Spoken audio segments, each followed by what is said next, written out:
de literatura clásica. Sí, sí. Ahí entiendo.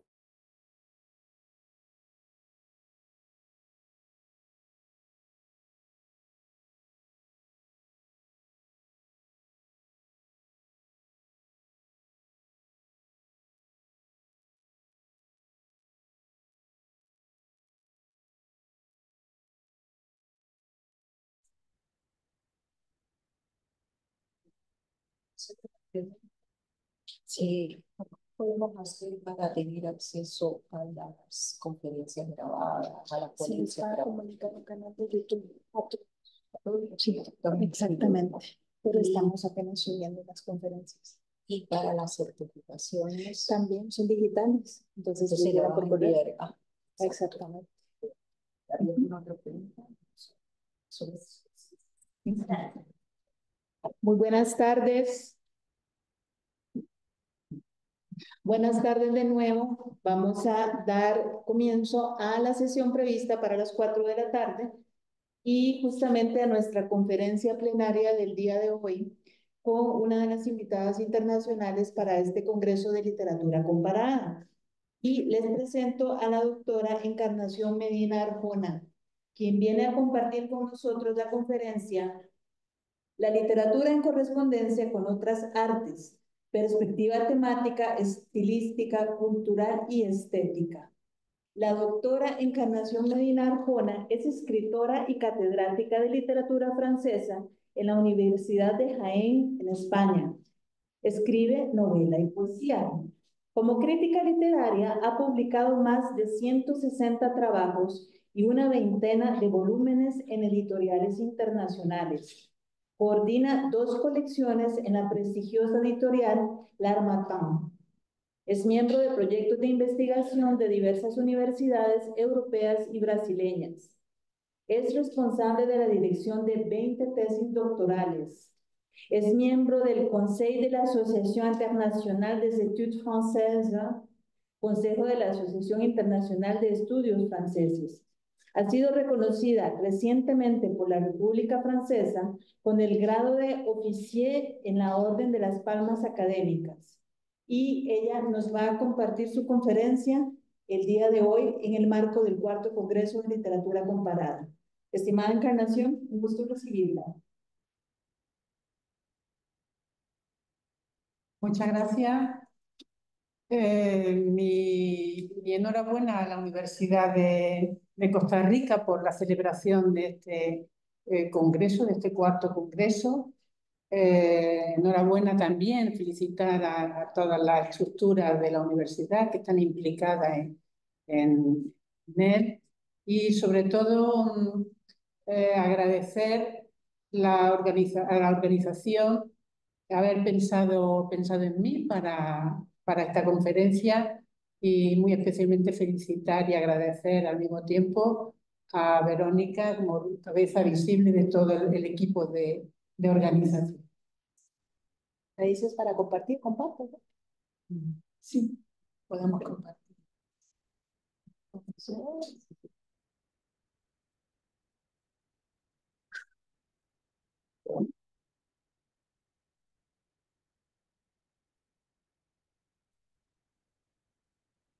Bueno, yo tengo, mi intervención tiene un carácter muy general, digamos un poco también de resumen de toda una vida un poco trabajando parte de esta relación de la literatura con otras artes.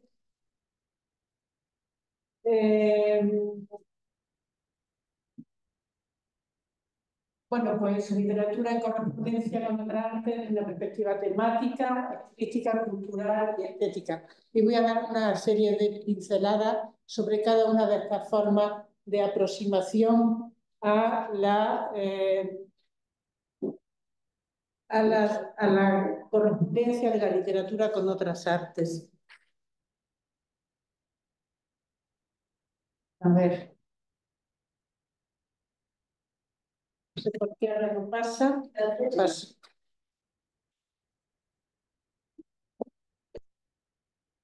¿Pasa? Ahora. Gracias.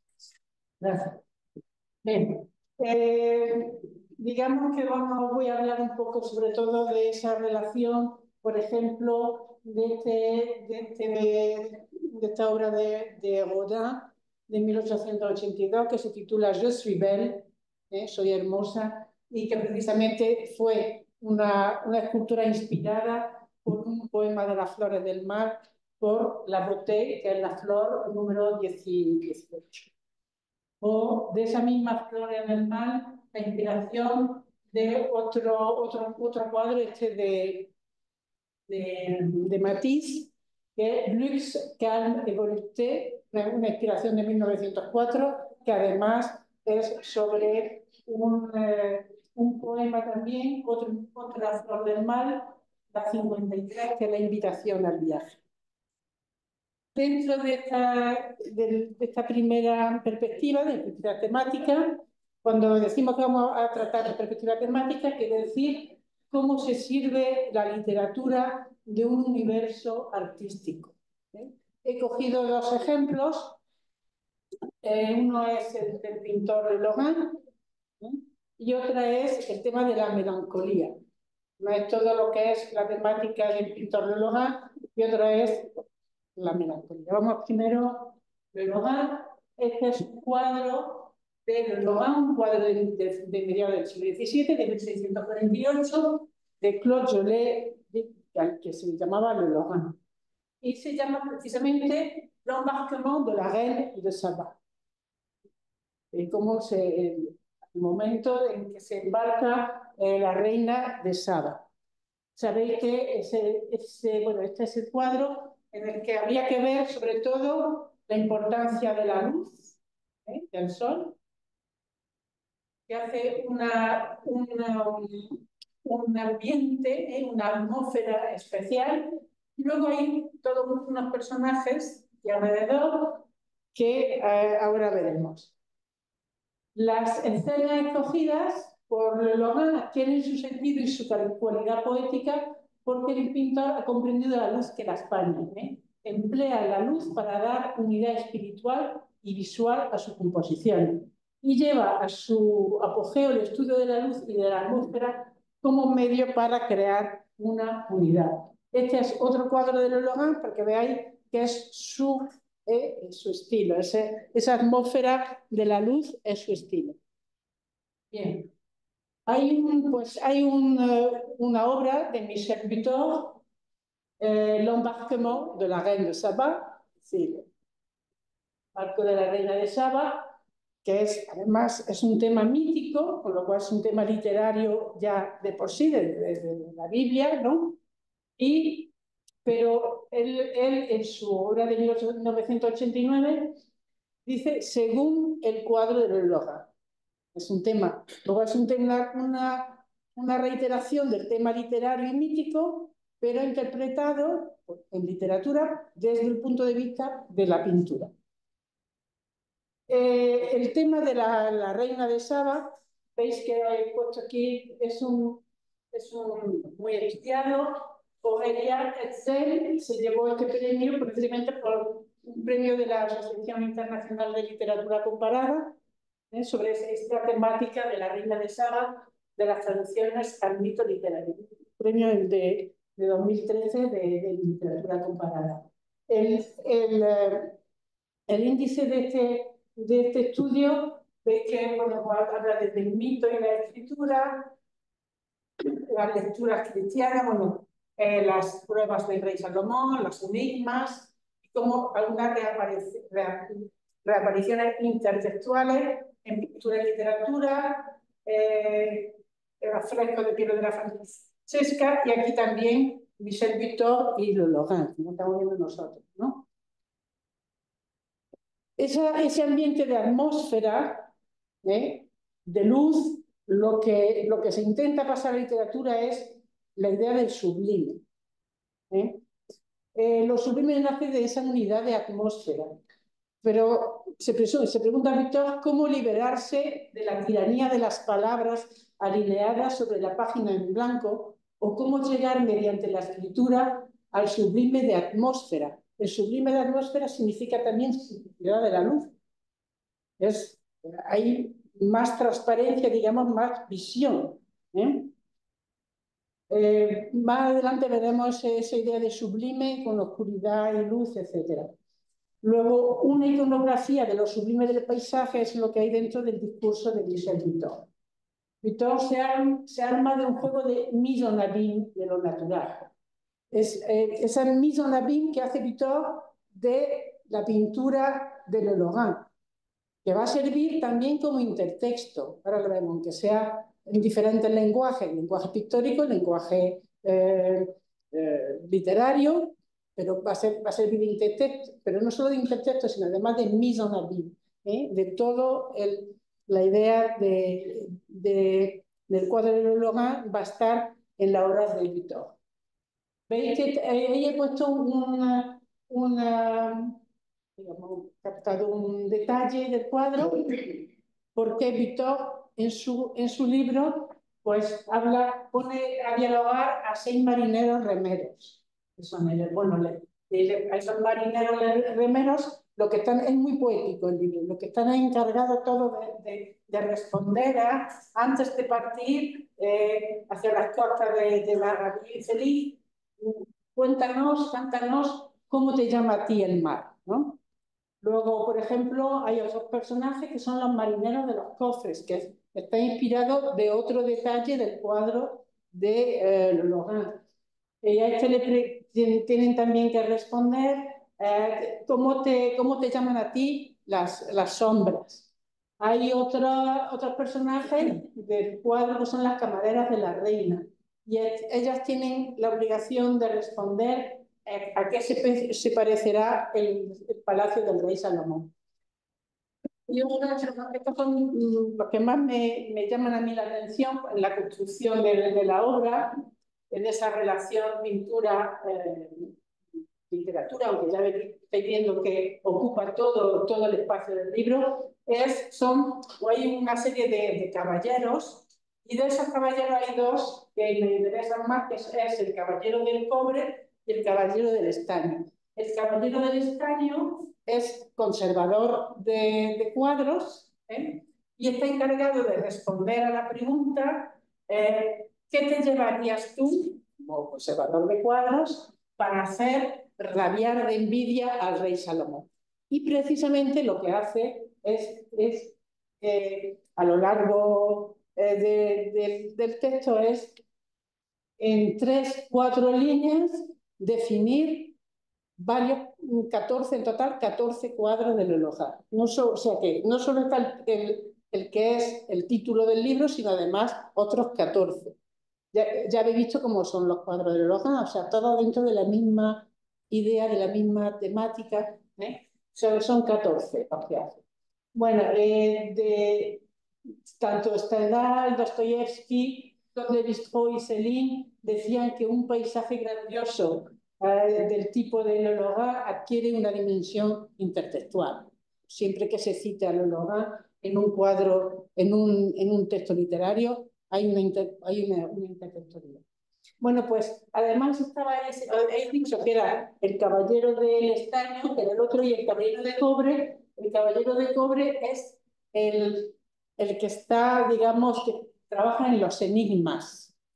Sabéis que además en el mito de la reina de Saba había unos enigmas que tenía el rey Salomón que descubrir para poder estar con la reina de Saba. Bueno, pues hay un caballero de los enigmas, y aquí Butor lo que hace es, al final del libro, dar la relación de la solución de los enigmas.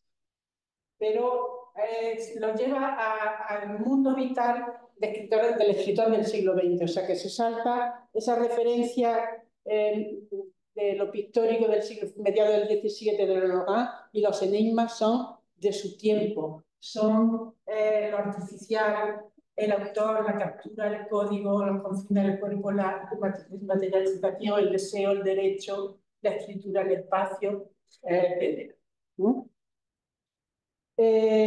Luego, luces y sombras de un espacio reservado, el del escritor con sus propias reglas, oscuridad de lo incomprensible, aceptación de lo invisible, pero oscuridad atravesada por un rayo de luz sobreesencial. Esto es lo que proponen los enigmas de Pipitón. No voy a leer todo, lo que sí digo es que, bueno, en realidad, si os dais cuenta, lo que ha hecho, aunque es de una forma poética, el libro de Pipitón lo que hace es una locura teatral. Los pone, digamos, los personajes del cuadro, les da vida y los pone a hacer teatro mediante la asociación de imágenes. El otro tema de este primer bloque temático era la melancolía. Parto del cuadro Melancolía 1, que es del 1514-1513, de Alberto de Durero, ¿no? Es veis que ese es el grabado de Durero del siglo XVI. Estamos incluso un año antes que el otro de Logan, pero un siglo. Y aquí lo que me interesa es esta melancolía, que es esta mujer, está pensativa, reflexionando, escribiendo.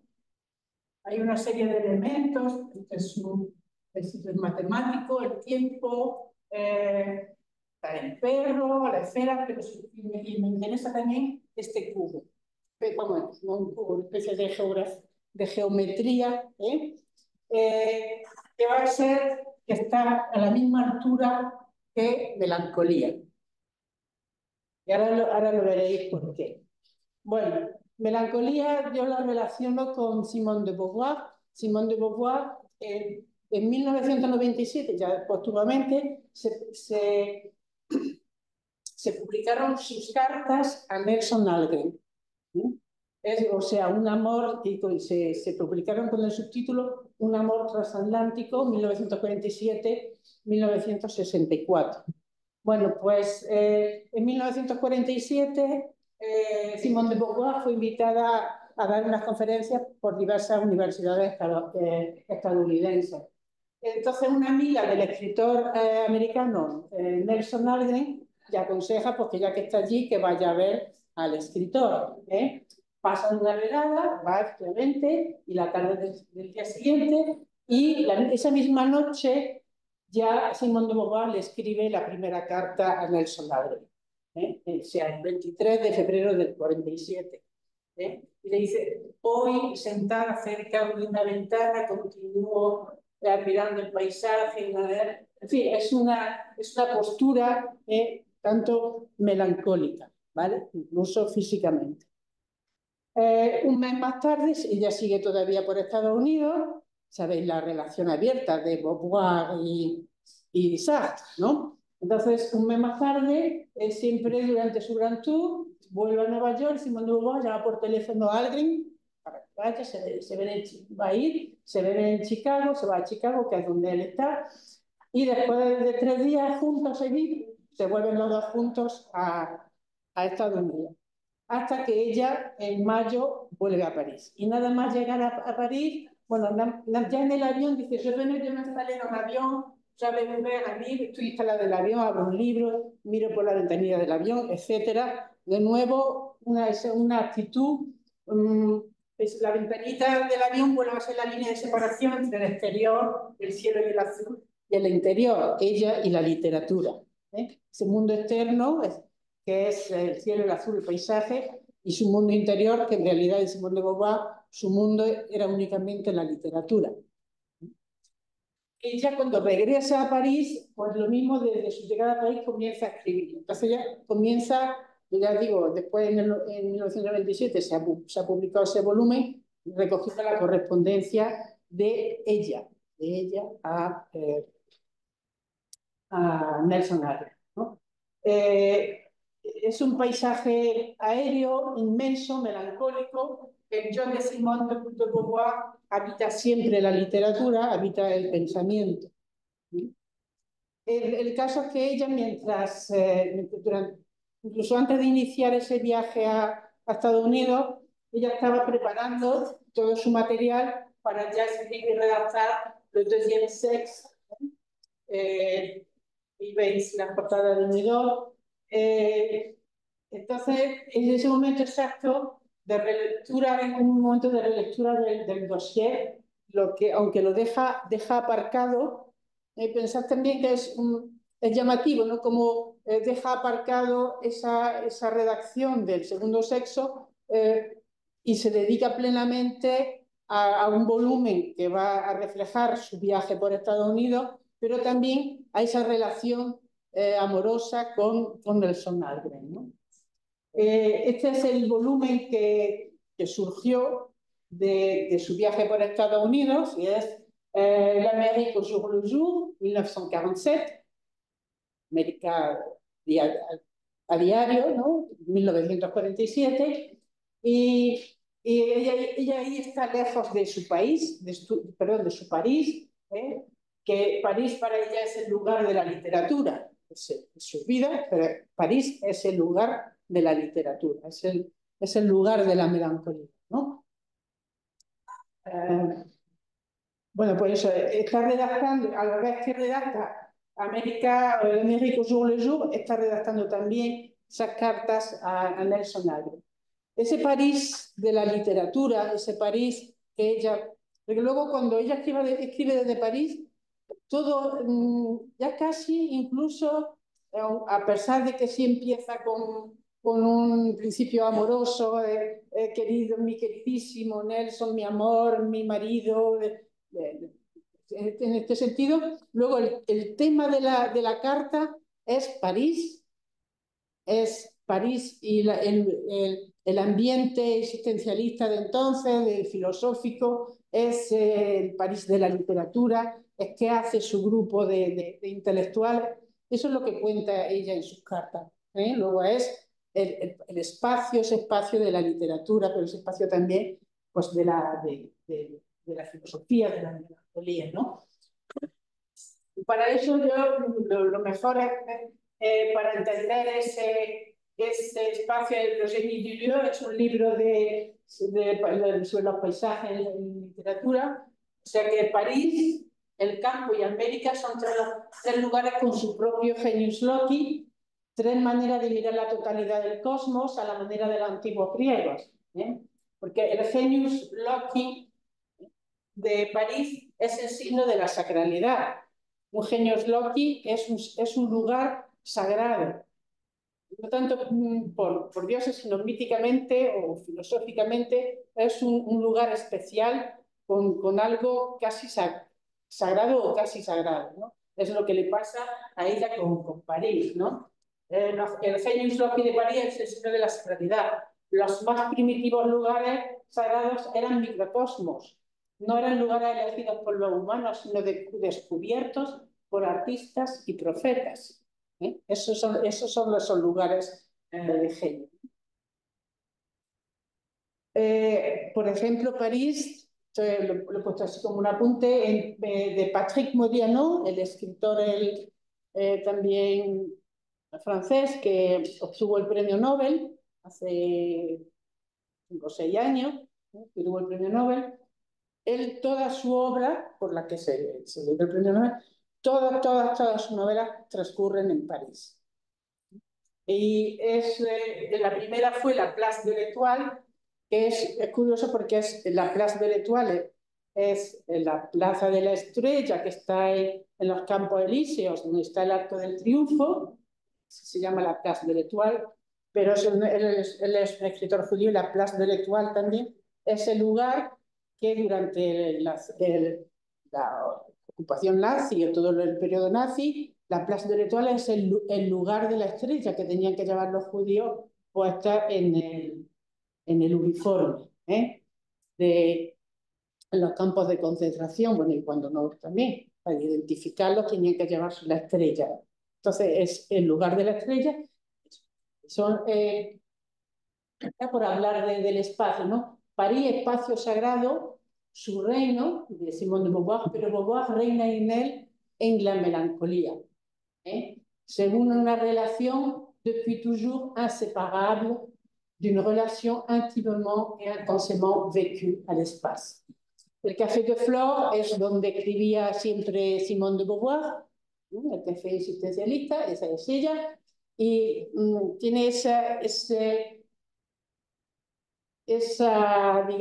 reminiscencia de esa melancolía de Durero, que estaba ahí escribiendo. Ahora lo veremos un pelín más tarde. ella escribe ahí, mon chéri, veis que le dice, querido mío, est en travail depuis, j'ai commandé un cognac, escribo desde el primer piso del Café de Flor, nuestro café existencialista. Esa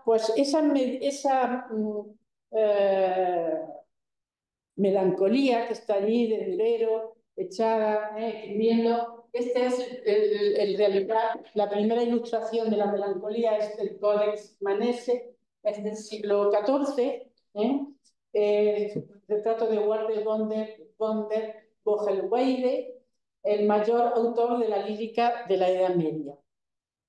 Es representado sentado sobre una roca cubierta de hierba, la cabeza pesadamente apoyada sobre la mano izquierda, como en la melancolía de Durero. Bueno, esta melancolía de Durero en realidad lo que representa también es todo el humanismo europeo de la época, que ya empezaba, incluso antes con Petrarca, en lo que se refiere a la dicotomía virtus y fortuna, o Nicolás de Cusa en el principio de la docta ignorancia, y a la noción de dignitas homini de Pico de la Mirandola. La melancolía, esa melancolía de Durero, esa melancolía de la que tiene reminiscencia la figura, esa cuadro de Simone de Beauvoir, es con el acento puesto sobre el ser humano en cuanto creador prometeico, es el liberador. Prometeo era el que llevaba el fuego que iba a revivir al ser humano, ¿no? El prometeico de sí mismo entregado al libre arbitrio. Hay una representación de Domenico Fetti, esta también es una melancolía, pero veis que es una melancolía en la que más que pensamiento, más que trabajo, investigación, etcétera, o intento de escribir, es vanidad, es que lleva una vanidad aquí entre las manos, O sea que también el intelecto también un poco tiene su parte de vanidad, ¿no? Todo es vanidad, además, es lo que se entiende en el prólogo L'Amérique au jour le jour de Simone de Beauvoir. Desde Obermann, en la época del romanticismo, hasta Jacques-François Le Carpentier, que identifica un nuevo sentimiento al paisaje, ese nuevo sentimiento melancólico hacia el paisaje estaba en los grandes bosques, no por su misterio, sino por su simplicidad poética.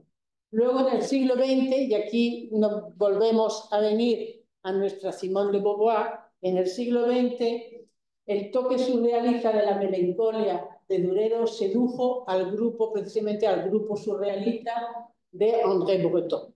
El surrealismo que ahora cumple, que en el 2024 ha cumplido un siglo el manifiesto surrealista de André Breton. Bueno, pues la obra de Durero sedujo enormemente precisamente al grupo surrealista de Breton.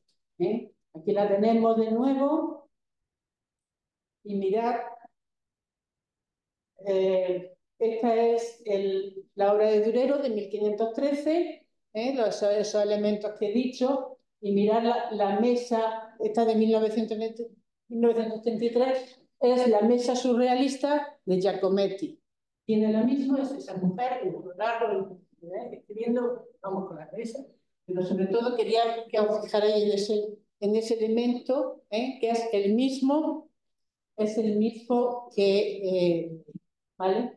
Este del 33 se llama la mesa surrealista, es de Giacometti. Un poquito antes, incluso de Giacometti, está de Giorgio de Chirico, que en 1914 ya pintaba Misterio y melancolía de una calle. Chirico no dejó de escribir sobre melancolía de una tarde, melancolía hermética, melancolía de la partida, melancolía otra vez de una tarde, melancolía solo, y Giacometti. Si os interesa el tema de Didi Huberman, sabéis, es un gran, a mí me encanta, es un crítico de arte. El cubo y el rostro, alrededor de la escultura de Alberto Giacometti, es decir, alrededor de ese surrealismo, alrededor del tema de la melancolía, ¿no? Esa es otra obra de Giacometti, ¿eh? Es el mismo, digamos, el mismo volumen que salía con... Bueno, pues no solo eso, sino que es que Jean-Paul Sartre, cuando va a publicar en 1938 La náusea, su gran obra La náusea, pues él propone, en realidad lo que propuso a Ediciones Gallimard, él quería que La náusea se titulara Melancolía, y no La náusea. Y quería que además la portada fuese Melancolía. Pero en Gallimard le consideraron que, bueno, fue rechazado por el autor, por el editor, perdón. En realidad la náusea es que la náusea en la Edad Media es el mismo término para melancolía que desidia y que tristeza, ¿vale? Bueno, y el mismo que desprimbo de Levián.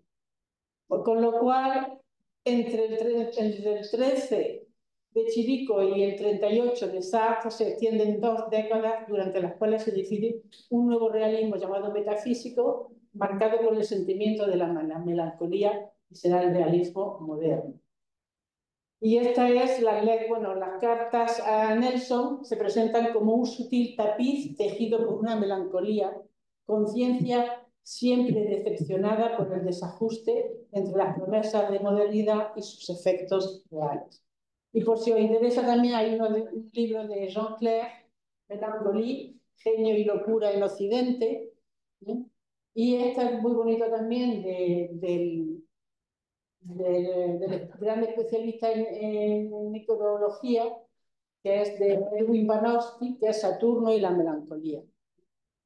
Bueno, en el segundo ámbito que se puede hablar también de estas relaciones es lo que se llama el estilístico, que viene a ser la comparación entre el texto y la obra de arte.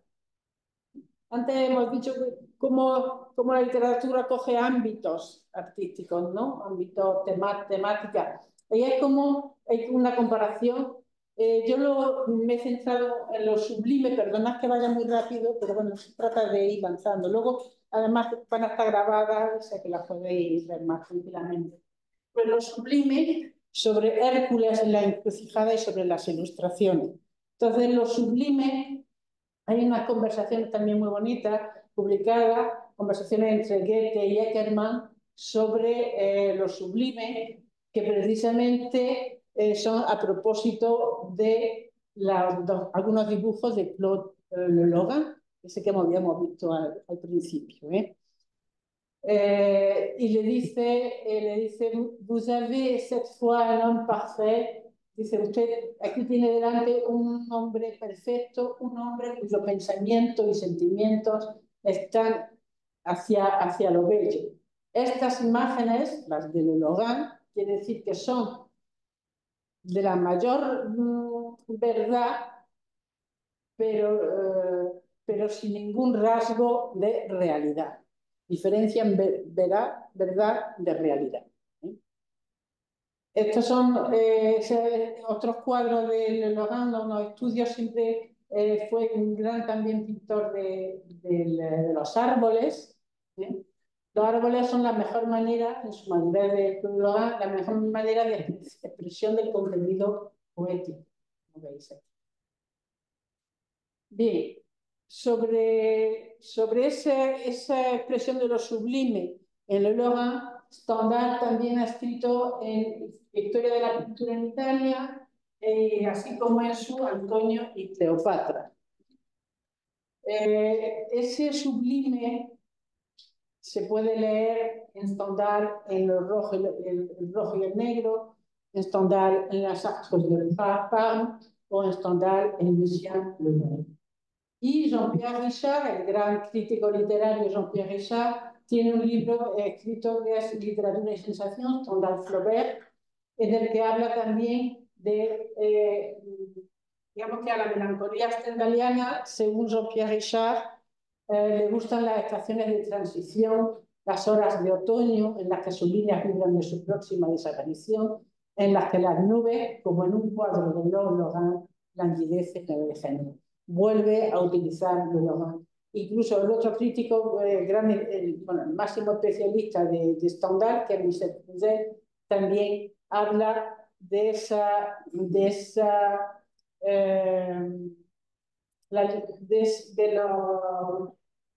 lo sublime como esa promesa de felicidad por venir. ¿Cómo llegar mediante la escritura a lo sublime de un paisaje? Pues al hilo de la reflexión nosotros utilizamos para estudiar paisaje y lo sublime en el paisaje, utilizamos a Baldine de Saint-Girons, creemos que es la mayor especialista. Hay unos volúmenes también sobre lo sublime en el paisaje, que es de Baldine de Saint-Girons, porque tiene una gran investigación sobre el sublime del pop, y otra que es el paisaje y la cuestión de lo sublime. Cuando se analiza el paisaje y lo sublime en literatura, hay unas categorías y hay unos temas. Las categorías algunas veces desbordan el tema, pero están ahí. Siempre están ahí. Basándonos en Baldine de Saint-Girons, la montaña como tema que interviene en relación con la grandeza, el agua y el cielo que interviene con la fealdad, el bosque con la oscuridad, la luz con la simplicidad, lo hemos visto antes en ese atmósfera de lo sublime, la arquitectura con el poder, la tempestad con la pasión, la encrucijada de caminos con la virtud. Esto se recordará seguramente también un poco a Bachelard, ¿no? Gaston Bachelard, que ya se ha quedado un poco más pero bueno, yo lo sigo utilizando en mis investigaciones como referencia, ¿no? Bachelard con el aire de los sueños, la poética del espacio, la tierra y las ensoñaciones del reposo, el agua de los sueños, psicoanálisis del fuego. Pero la grandeza de la montaña, lo sublime y la montaña, el problema, sabéis que ya lo planteó Carl David Friedrich en 1818 con El caminante sobre el mar de nubes. El problema de la montaña es que si colocas un personaje, no le da mayor grandeza a la montaña, sino que lo que hace es que se ve más pequeño el personaje simplemente, ¿no? Entonces, ahí, sin embargo, está en una altura. Sin embargo, lo que hace ahí Friedrich, el romanticismo, es que lo sublime es la expresión de una libertad intacta, una palabra extremista que tiene el sabor de la vehemencia y de su excelencia, y de Thomas Stendhal como demuestra un sartén sobre humanidad. Y es lo que le pasa a ese personaje de esa pintura de Carl Friedrich. Hemos visto también que en esos temas y categorías estaba la oscuridad y el bosque. El bosque es, si la vertical es el privilegio de lo sublime, lo horizontal en combinación con el bosque es la combinación original también de lo sublime. El bosque constituye un cuadro dentro del cuadro. Y la luz, esa luz que vemos aquí otro paisaje de Dogan, que la luz original se transforma en reto a la facultad de anamnesis. El sublime de la atmósfera se vuelve reto a nuestra facultad de rememoración. Hércules en la encrucijada de caminos, en el cruce de caminos. Hemos visto, esto es una obra también de Durero, de Albert. Es de unos cuantos años, casi 15 años antes que la melancolía, ¿vale? Pero es un tema recurrente también. Mirad, Benvenuto lo pintó también. Hércules en la encrucijada de caminos. Durero en el 1498-99. Rafael lo pintó en 1504. Lucas Cranach en 1537. Carracci en 1597. Poussin en 1630. Van den Hoek en 1638. Paolo de Mateis en 1713. Girolamo Battoni en 1753. Bueno, pues ese Erwin Panofsky, que he citado antes, especialista en iconología, ¿no? Lo ha estudiado también y en realidad Hércules lo que tiene es un conflicto moral entre el vicio y la virtud. Hércules está joven y llega un momento en que tiene que decidir ir por el camino de la virtud o por el camino del mal, ¿vale? Y bueno, aquí son otras obras literarias en las que aparece el mismo tema, desde Quintiliano, Clemente de Alejandría, Petrarca, Juan de Lucena, Pablo de etc. Veis que Panofsky tiene un libro que es Hércules y el cruce de caminos, e incluso aquí en este libro de Panofsky también, Ensayos de Iconología, hay un capítulo sobre Hércules y el cruce de caminos. Lo que me interesa aquí, tanto en pintura como en literatura, es que en este momento vital de Hércules, en que tiene que elegir entre el bien y el mal, la representación histórica y la representación literaria, se ve un paisaje moralizado.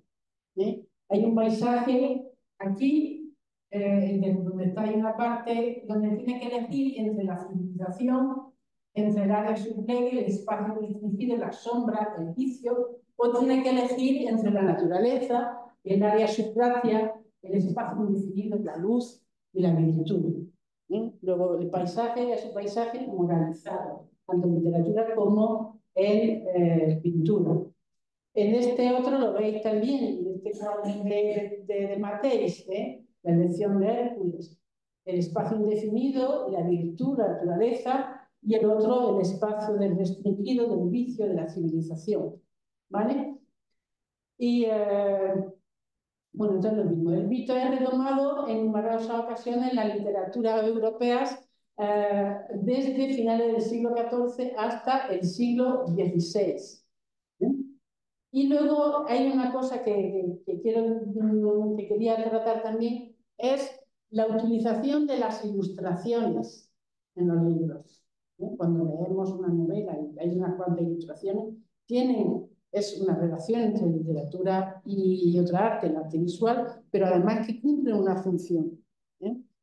Este es un cuadro de Atala Otomo. Atala es una novela cortita de Chateaubriand.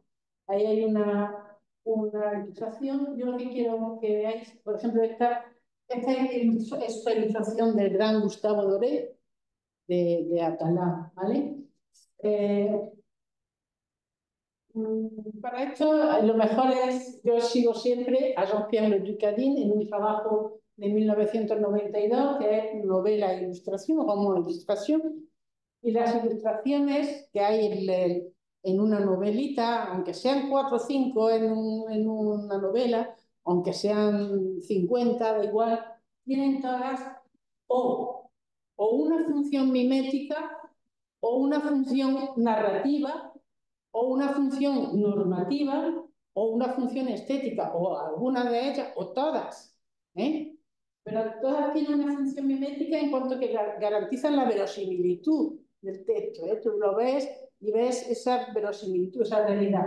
Una función narrativa, porque algunas veces, incluso el editor en connivencia con el autor, donde ponen esa ilustración es donde el lector va a tener que hacer una pequeña pausa. Luego es normativa, te indica cómo ir leyendo esa novela. O una función narrativa, es decir, donde hay unos ritmos que denunciar. Y una función estética, donde no tienen más misión que la de embellecer. Lo único que se pretende con esa ilustración, entonces, es embellecer. ¿Vale? Luego, bueno, esto no es necesario. Hay otro, también de 1992, hay un texto de Gérard Genette que es Le Regard de l'Alpia, La mirada de Olimpia. Olimpia, os acordáis de Olimpia, es esa obra de Manet, que es una Olimpia que está acostada y hay una sirvienta con un ramo de flores, ¿vale? Bueno, pues la mirada de Olimpia también va sobre la semiótica básica de la representación pictórica, ¿no? Son observaciones de Genet que Genet aplica el estudio del cuadro dentro del cuadro. Un cuadro dentro del cuadro, por ejemplo, en la novela de Zola, Il Page d'Amour, esto digamos que todo está inspirado en un cuadro que puede ser el de Manet, uno de Manet o bien uno de Bertrand Morisot, que es en el balcón, ¿no? En ese caso, la intencionalidad del novelista es de saltar de un código de comunicación a otro, con distinto alfabeto y evidentemente distintas sintaxis. Hay incluso novelas en que incluso periodos artísticos finales del XIX en que abundan mucho novelas en las que el personaje principal son artistas, o un pintor o un escultor, son creadores. Por ejemplo, pues, desde Huysmans, desde la obra, desde Rosny, la Latin, de Goncourt, Daudet, Consafo, todo eso son grupos de novelas en las que todos son artistas. Bien, pues según Genet, cuando ese cuadro dentro del cuadro, que puede ser incluso cuando tenemos una novela, tenemos un retrato de un personaje, que alguna vez aparece el retrato, un cuadro que viene a retratar a alguien. Bueno, pues cuando en un texto hay un cuadro, ese cuadro puede no ser visible o puede ser visible. El cuadro puede no ser visible. Ahora mismo pienso en la regenta, donde cuando están por la catedral y entra un grupo a ver y hay un cuadro pero está tan oscuro por donde pasan que no se ve. No hay descripción del cuadro porque no se ve. El cuadro no es visible. El cuadro está en el texto porque se dice que pasa y que hay un cuadro pero no es visible, ¿no? O ya sea porque el novelista da cuenta al lector de la existencia de dicho cuadro sin decirle de qué se trata, ¿no? O bien porque sea una imagen en potencia donde no hay ningún rastro alguno. Bien, luego puede ser ese cuadro dentro de la novela puede ser no visible, pero puede ser visible. Y cuando es visible, puede ser que ese cuadro que aparece en la novela es real o es imaginario. Si es real, si es real, es decir, que existe en la realidad, fuera del texto, fuera del escritor, existe ese cuadro. Entonces es real. Entonces lo que es una cita, ¿no? Es lo mismo que si citara una frase de otro escritor. Si cita el título de un cuadro, está citando también, ¿vale? Si además el lector, si tiene la suerte de que el lector sabe de qué cuadro se trata, porque puede ser que el lector no haya visto ese cuadro nunca, o no sepa nada, pero sí. Entonces incluso tiene un carácter denotativo, ¿no? Bueno, y se trata incluso, a veces que incluso hablan de las técnicas, un ángulo excelente de observación. Algunas veces incluso hablan del soporte, hasta del marco, cómo es el marco, ¿no? De la firma, de dónde está la firma. Incluso a veces lo ven a través de la mirada de un segundo artista, o de otro personaje, o incluso interponiendo un cuerpo material. Por ejemplo, aquí está este cuadro, El estudio del pintor de Courbet. Veis que ahí el propio Courbet oculta parte del cuadro. O sea que eso es el cuadro dentro del cuadro, pero realmente en pintura, ahí no en literatura, ¿vale? Pero vamos, sería un ejemplo que se puede aplicar a la literatura. O este que es un homenaje a Cézanne, en el que las manos también se interponen para ver completamente. Bueno, hay relaciones, como hemos visto antes, también de mise en abîme, No solo es una cita, sino que todo un cuadro hace que se interprete una escena, por ejemplo, en la Sommoire de Zola, pues hay una boda y en esa boda va a luz y se detienen delante de las bodas de Caná. Pues hay un juego, ¿no? Bueno, pues esas diferentes funciones narrativas de las que puede estar encargado el retrato pictórico corren parejas desde nuestro punto de vista con las funciones de la descripción en el texto realista, principal elemento encargado de extender todo el saber enciclopédico del autor.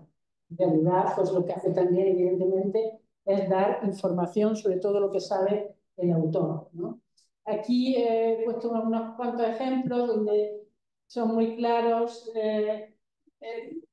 la importancia de unos cuadros en Zola, en Thérèse Raquin, que precisamente hay un cuadro del que va a ser asesinado, que luego está una vez asesinado, está presente allí en la obra todo el tiempo y es bastante inquietante.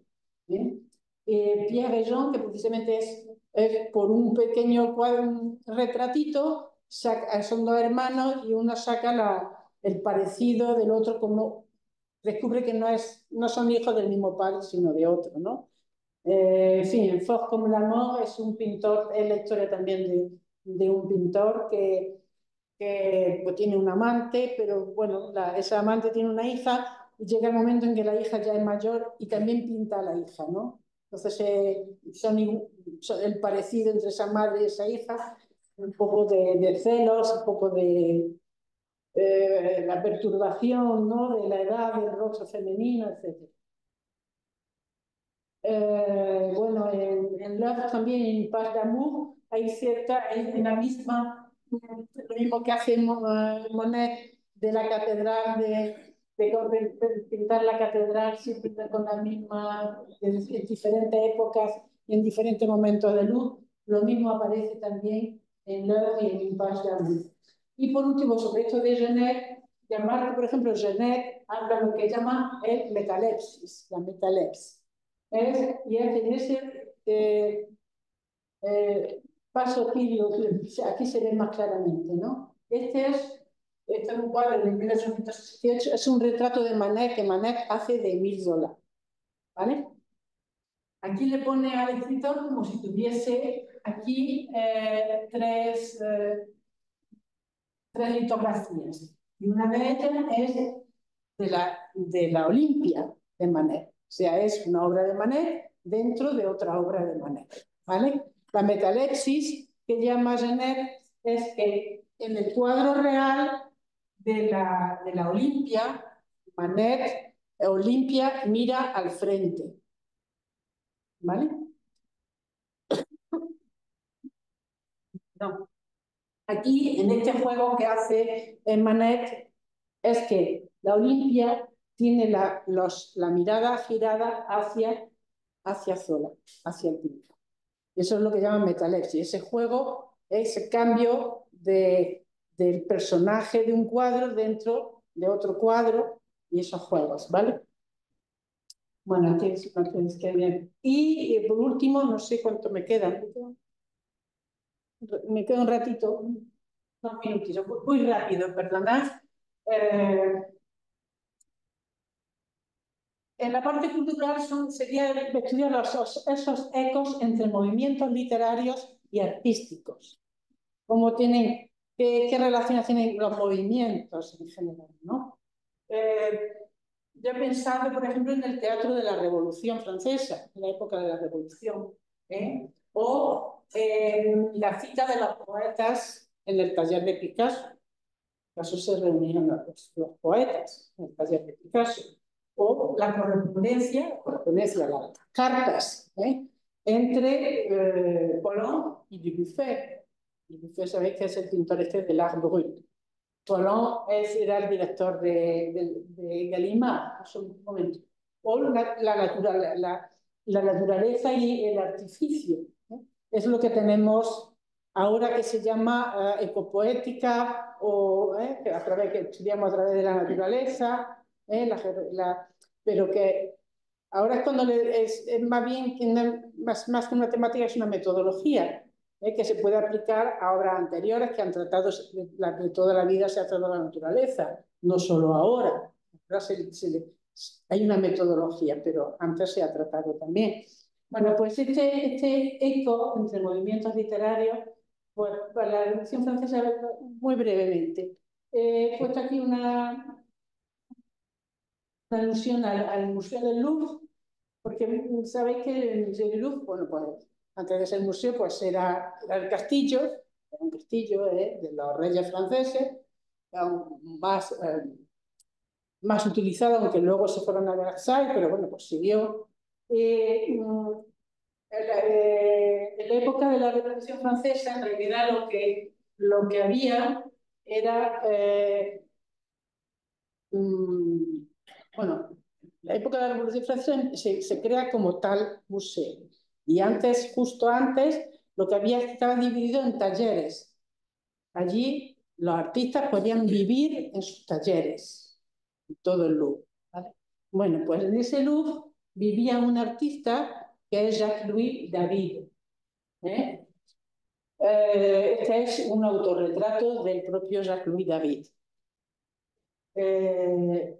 Era pintor implicado en la política, muy implicado en la Revolución Francesa.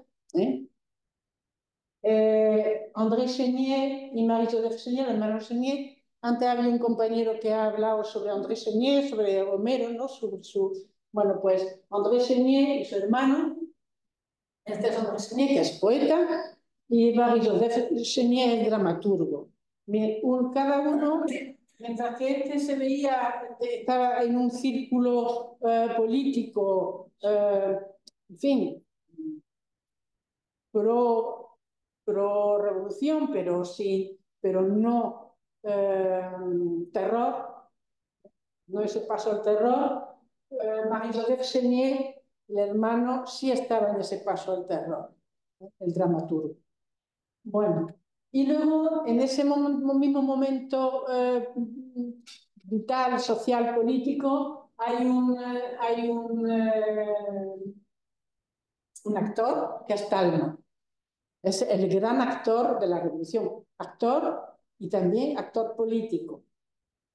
La Revolución fue evidentemente no fue una época de revolución literaria a nivel de novela, no fue de poesía, sabéis que sí fue a nivel digamos, de prensa, ¿no? De panfletos y de subir a la tribuna a hablar, ¿no? Pero sobre todo en literatura fue el teatro, la Revolución Francesa fue el teatro.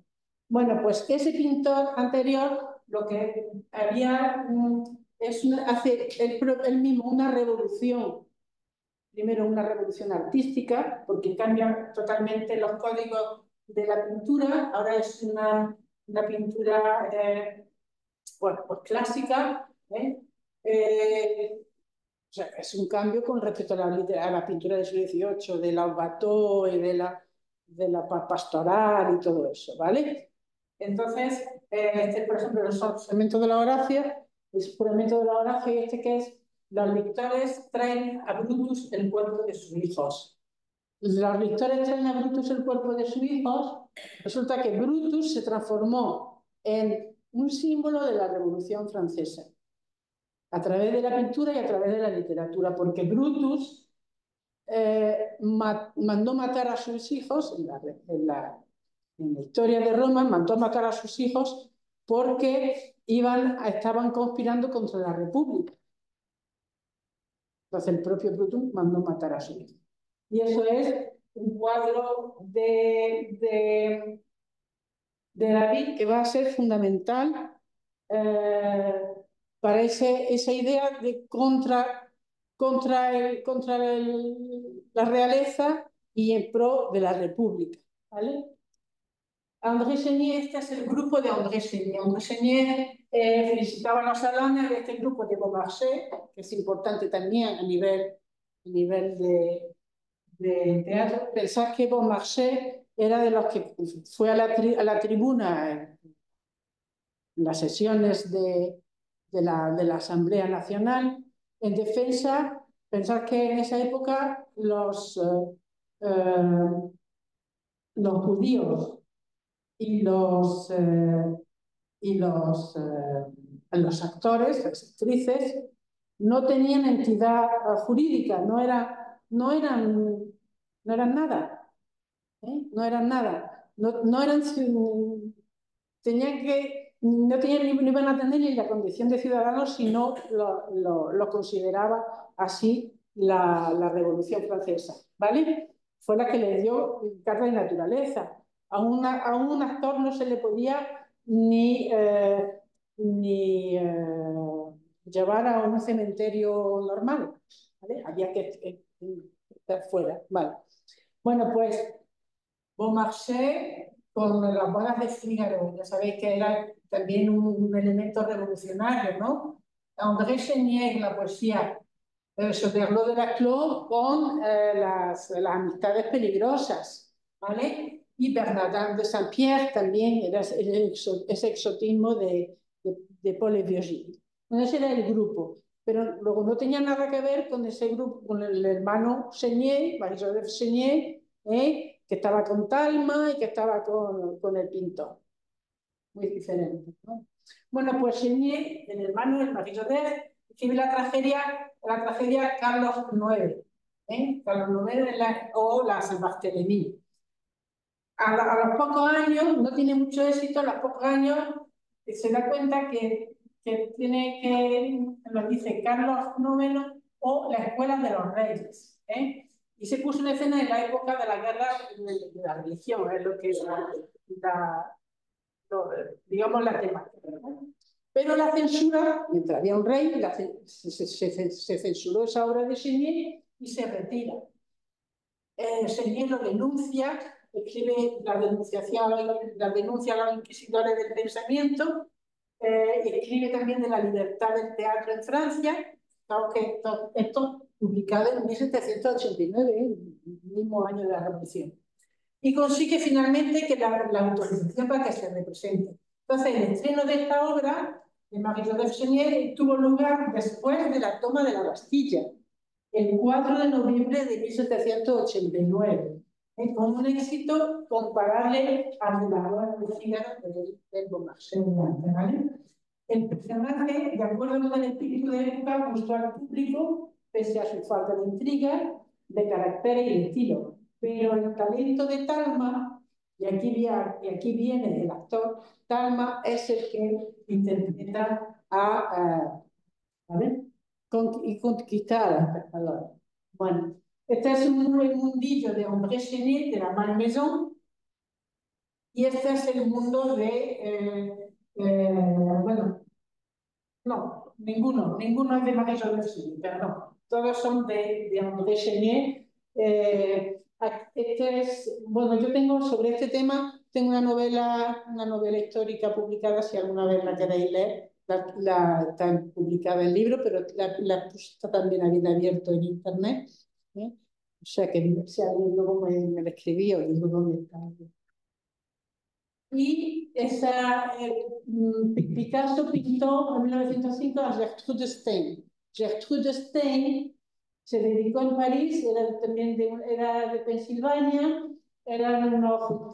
tenía de judíos alemanes, pero se va con su hermano en 1904 a París y se instala en la Rue de Fleurus, justo al lado del Jardin de Luxembourg. Se dedican a comprar obras, tenían mucho dinero a comprar obras de arte. Y digamos que fue la que primero compró una obra a Picasso. Además se hicieron amigas.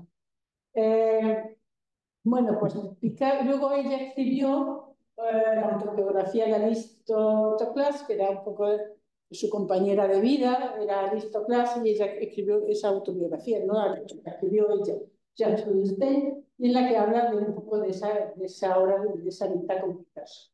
Aquí tenéis a Picasso con artistas, y digamos que es el mundo de Picasso con las relaciones con la literatura. Y este es un momento de Gertrude Stein, Guillaume Apollinaire, Rainer Maria Rilke, Max Jacob, André Salmón, Miguel de Unamuno, etc. Llega, bueno, pues hasta Pío Baroja, Zorín, Lorca, etcétera, etcétera, por el Vivar, André Breton, luego por todo el mundo surrealista. Yo me voy a quedar con estos dos o tres del principio, que es con Guillaume Apollinaire. Apollinaire escribió Alcoholes en esa misma época y en Alcoholes, pues un poco su desgracia amorosa, sobre todo con Marie de Rosan. De ahí sale el puente Mirabeau. El puente Mirabeau se considera una poesía cubista, un poema cubista. Le Pont Mirabeau, aquí no lo voy a leer, si tuviese mucho tiempo me encantaría leerlo. Y luego está Caligram. Caligram, esas relaciones también de la pintura y la literatura, ¿vale? Guillaume Apollinaire piensa ya en su libro de cuentos. Apollinaire escribe un libro de cuentos que se titula Le poète assassiné, el poeta asesinado. Y en ese libro de cuentos hay un poema que se llama Poesía, precisamente, y que es donde hay varias personas, está el propio poeta, el propio Guillaume Apollinaire, está L'Oiseau de Benin, que es el personaje que es Picasso, y está Marie Laurencin, que es el amor, ¿no? Salto un poquito esto. Lo que me interesa de aquí es que sepáis que el taller de Picasso en París tenía a la entrada al taller de Picasso en Montmartre era au rendez-vous des poètes, la cita de los poetas, ¿vale? No era de los artistas, era de poetas. Y que, bueno, está André Salmón. André Salmón también escribió sobre Picasso, pero sobre todo Max Jacob. Max Jacob también era escritor, fue el que llamó, estaban juntos cuando era un grupito, cuando el primer cuadro cubista, que era las Soñitas de Aviñón, y entonces Max Jacob llamó a ese cuadro, antes de llamarse las Soñitas de Aviñón, se llamó el burdel filosófico. Porque las Soñitas de Aviñón pues, eran señoritas de un burdel, ¿no? Pues le llamó el burdel filosófico. Luego se lo llamaron el burdel de Aviñón y luego las señoritas de Aviñón. Luego, entre el burdel filosófico de las Soñitas de Aviñón y el puente Mirabeau hay un camino recorrido por la constante investigación intelectual, ¿vale? Y bueno, de nuevo ese Mirabeau, de nuevo ese París, con el Bateau Lavoir, donde se creó la Demoiselle d'Avignon, y en Montmartre, y luego como de Montmartre cambia todo ese ambiente intelectual, se va a Montparnasse. Jean Dubuffet y Jean Paulhan, lo voy a hacer muy rápido, muy rápido. Jean Dubuffet es el creador del arte bruto. Bueno, pues Jean Dubuffet es amigo de Jean Paulhan, y Jean Dubuffet hace mucho frío en París, hay una correspondencia de ellos en el 47 y se va a Argelia, ¿vale? Y entonces, digamos que empieza una correspondencia, igual que le pasó a Simone de Beauvoir con Nelson Arden, hay una correspondencia, pero de diaria, constante, incluso a veces de 2 al día, una cosa muy especial, ¿no? Entre los dos, entre Dubuffet, que escribe continuamente, Dubuffet le escribe a Jean Paulhan sobre cómo está viviendo su arte, su creación en Argelia, ¿no? El otro le anima a escribir, el otro que es escritor, ¿no? Y de manera que al final lo que se tiene es un poco, en esa correspondencia entre Jean Paulhan y Dubuffet, es un poco digamos, un testimonio del acto creador como el acto de, también como procreación. Es que este es un retrato de Dubuffet de Jean Paulhan. A Dubuffet le interesa, él dice que él quiere pintar en árabe. Quiere aprender la lengua árabe. Y le dice a Jean Paulhan que él quiere pintar en la lengua árabe. Vamos, es una correspondencia apasionante entre esos dos mundos de esa época. Y Dubuffet le explica cómo lo está esperando a que venga Paulhan a Argelia porque quiere enseñarle cómo se poliniza las palmeras. Hay un señor que se sube a la palmera para polinizar a la palmera para que dé dátiles. Y entonces le explica que mientras sube, es un rito en el que van cantando. El polinizador va cantando, va diciendo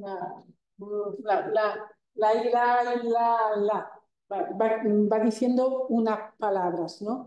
Y esas son, para Dubuffet le resulta algo incantatorio, de manera que, por eso dice que él quiere también pintar con un lenguaje, con ese lenguaje, ¿no? En fin, estos son cuadros de Dubuffet. Y no quiero alargarme mucho.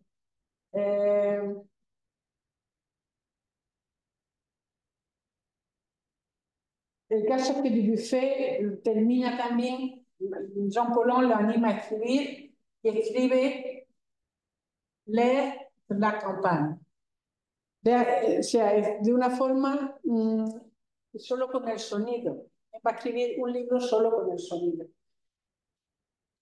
En fin, la escritura de ese viaje se transforma en el acto de escribirse a sí mismo, contando las etapas de obsesión de esa forma de la palmera, asegurar el carácter multiforme de la creación e imponer ese yo Dubuffet escritor, ya no el pintor, ¿sabes? Y luego, pues simplemente naturaleza y artificio no lo voy a desgranar, sino que, bueno, porque ese pensamiento de los jardines, pues digamos que ahora con la ecocrítica, la ecopoética, se ha transformado en una metodología de análisis de la literatura, pues yo lo he llamado esto también naturaleza y artificio, porque los jardines es esa forma de artificio de literatura de la naturaleza, ¿no? Entonces, como esos jardines, pues a lo largo de toda la literatura, de toda la historia, antes incluso de ahora mismo, de esa preocupación, de esa inquietud ecopoética, han tenido una presencia desde los jardines de Mesopotamia hasta la presencia como paraíso en el Corán, hasta la presencia en la Biblia con el paraíso y en la literatura a lo largo de... Y lo último, esto es todo lo que quería, y lo último, la última parte que no me va a dar tiempo evidentemente a ver, era el estético, pues solo anunciar. Es que el punto de vista estético es la crítica del arte. Es los críticos de arte que se dedican a escribir, a hacer un texto hermoso que nos guste. Por ejemplo, Baudelaire, que escribió El pintor de la vida moderna, hablando de arte, o Zola cuando escribió todas las críticas de Manet. O, bueno, ahí he puesto el artista Sanz, el artista como mono, a lo largo de toda la crítica de arte. Y Levinas, Emmanuel Levinas, el filósofo, que también tiene, aunque no mucho, es desconocida, tiene una parte muy bonita dedicada a la crítica de arte, sobre todo al arte que representa el rostro. después de la SOA, pues, si tú ves el rostro de la persona, tú no eres capaz de hacerle daño. Y lo dejo aquí porque no quiero cansar, pero si no podemos estar una semana aquí hablando de algo apasionante. Y muchísimas gracias de nuevo a la Universidad de Costa Rica y a Verónica por pensar en mí. Gracias.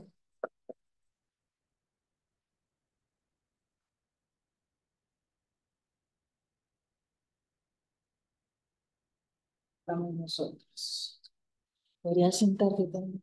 Bien, voy a abrir el espacio para preguntas y comentarios. Muchas gracias, estimada Encarnación, por esta presentación donde no tenemos duda de que es un tema que te apasiona, que has trabajado a lo largo de los años y que has llegado a construir un cuerpo muy variopinto, muy interesante y muy rico, muy vasto. ¿Alguien tiene comentarios para empezar? ¿Preguntas?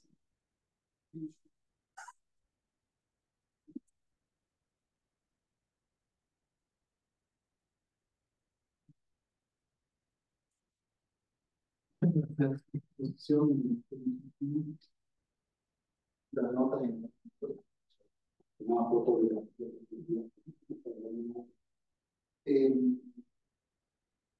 No, cuando te escuchaba hablar de Solá y digo, ¿cómo aparece el cuadro de Manuel?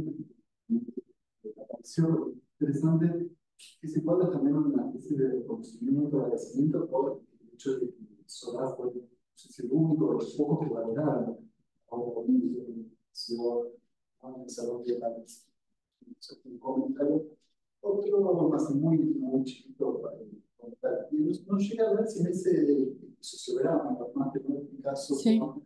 los escritores que estaba Vicente Huidobro o Sandro.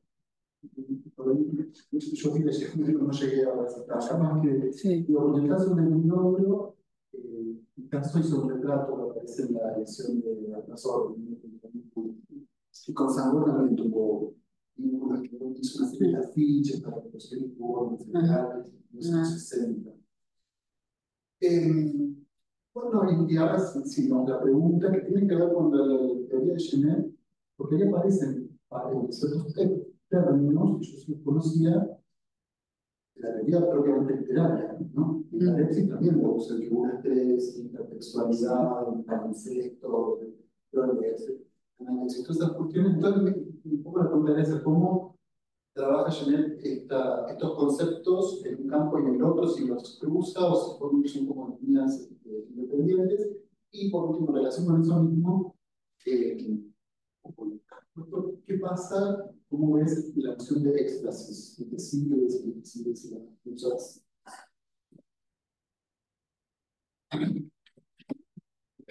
Gracias. Gracias, Francisco. Pues sí, el caso es que la obra de Genet es tan aplicable. Esta referencia que yo he dicho del 92 es que él mismo se hace su propia aplicación al cuadro dentro del cuadro. Pero independientemente de esa aplicación que el propio Genet hace, la teoría de Genet es que se aplica a cualquier relación con la imagen, incluso al cine. Cómo el cine eh, coge una obra literaria, ¿no? La adaptación fílmica de una obra literaria, y tú le haces un estudio, le puedes aplicar perfectamente en la teoría de Genet. Y te sientes muy cómodo porque ya tienes el aval de Genet y encima solo tienes que ir aplicando poco a poco. Sí. Sí, sí, sí, es muy grande Genet. Pero esta de Los Requiem d'Olympia del 92 es que él mismo ha hecho. Claro, es anterior, es bastante anterior, sí. Sí.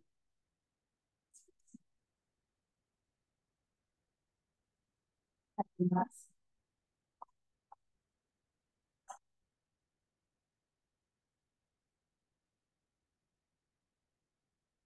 Voy a explicarla primero para la presentación.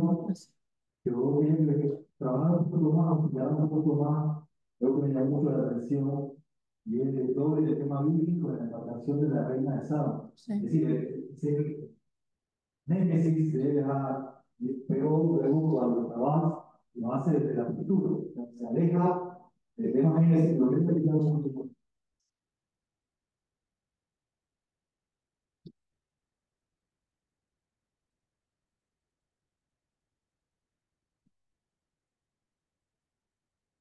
Gracias. Sí, en realidad Víctor lo que hace es, él, cuando uno da el título de su obra, es su carta de presentación, ¿no? Si él dice la Reina de Saba, según el cuadro de Le Logan, es que quiere que el lector la lea en esa relación con la pintura, ¿no? Pero claro, la pintura es muda, es el lenguaje, ¿eh? Y entonces, la verdad que Víctor juega con, primero que aunque es narración, pero es algo muy, muy poético lo que escribe, muy parece poesía, ¿eh? Pero en realidad se basa también en el mito literario, porque para hablar de los enigmas, eso no aparece en el cuadro. O sea que la verdad es que hace un juego entre la literatura, por eso yo también lo he seleccionado, ¿no? Porque me parece una- un, un juego entrelazar literatura y pintura. Y además entrelazar pintura del siglo XVII con enigmas del siglo XX. Bueno, me parece que es un juego con dos lenguajes, entrelazar dos lenguajes. El nuestro de la comunicación verbal y el de la comunicación pictórica. Sí. ¿Alguien más? Aprovecho para hacerte un comentario que puede ser también pregunta. ¿Por qué lo mencionaste explícitamente en algún momento de la exposición cuando mencionaste el pasaje de la pintura al poema? Pero también en diferentes momentos cuando explicaste los ciertos momentos de pintura, toda la explicación sobre la melancolía, estabas analizando y de manera recurrente los juegos entre luces y sombras. Y de alguna manera parecía que ponías luz sobre las sombras. Es decir, estabas abriendo el caleidoscopio y dando nuevas perspectivas sobre la forma en que siempre se ha abordado la temática de la luz y de las sombras, incluso transformándola, y aquí es donde viene mi duda, transformándola hacia algo positivo. Por ejemplo, la melancolía, que ha tenido connotaciones más negativas, aquí ya no se diluía ese aspecto negativo. ¿Es algo que has querido que quede plasmado de esa forma o ha sido un efecto secundario de toda la constitución del corpus? Pues bueno, en realidad sí, yo pienso que cuando uno hace una crítica literaria, pictórica, o hacemos una investigación en el ámbito de una investigación universitaria, por mucho, aunque el lenguaje que utilicemos intentemos que sea un poco pedante y culto, y entonces utilizamos términos que parecen que dan oscuridad y que estamos liándonos, en realidad lo que hacemos cuando estudiamos algo es intentar buscar luz en lo que tenemos en la mente, ¿no? Organizar un poco, independientemente de si el lenguaje que hacemos es más oscuro o no.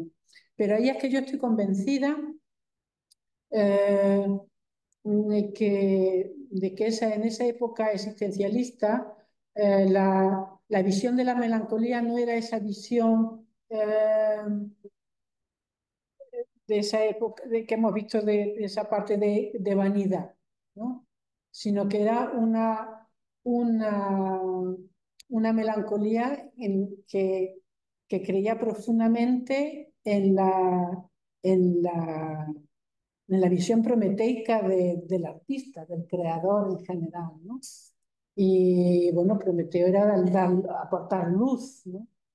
Yo estoy convencida de que la melancolía del escritor no está para oscurecer, sino para dar luz.